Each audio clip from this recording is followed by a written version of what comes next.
Bonjour à tous amis auditeurs, voici la minute du bonheur.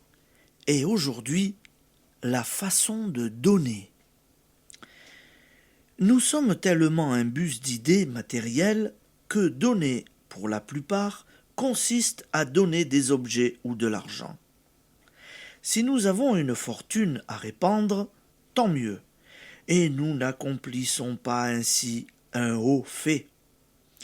Nous nous maintenons dans le courant des beaux échanges. Nous usons d'un privilège dont il convient de remercier le ciel. Mais on peut donner matériellement beaucoup sans cesser pour cela d'être égoïste, car nous ne donnons rien tant que nous donnons sans amour. J'entendis un jour dans le métro une femme parler de quelqu'un qui venait, à ce que j'ai cru comprendre, de lui prêter de l'argent. Elle ajouta avec tristesse: Il m'a jeté cela comme une poignée de sottises. Admirable expression sur laquelle nous pouvons méditer.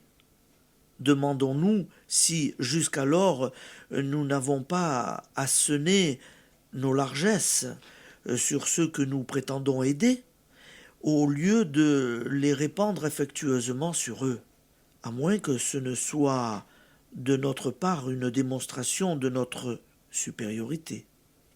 Ces largesses-là n'ont point les vertus du don.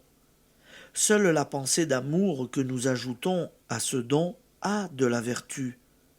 Dans le sens de force, seul l'élan du cœur est efficace.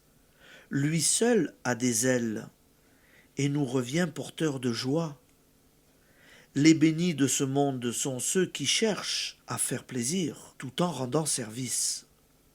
Le cadeau de mariage, de fête, que vous faites prendre une valeur qui dépassera de beaucoup son prix marchand, si vous cherchez, en le choisissant, à faire plaisir et non seulement à remplir une obligation.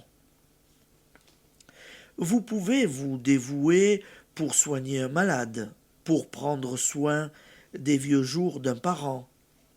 Et si vous n'avez pas pour lui, en plus de la vigilance indispensable, un sentiment affectueux qui se traduira par des attentions gentilles, vous n'aurez pas donné grand-chose.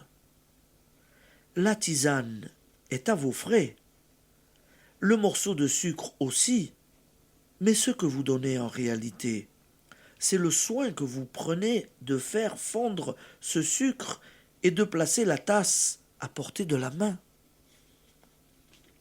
Application. Il n'est pas indispensable d'être riche pour donner. Les plus pures générosités se trouvent au contraire chez ceux qui ne possèdent rien et connaissent la valeur d'un mot, d'un sourire. Aujourd'hui, ajoutez une pensée de tendresse à tous ceux que vous donnez. Merci d'être avec nous, amis auditeurs. Je vous souhaite une bonne journée à tous. À bientôt. À demain.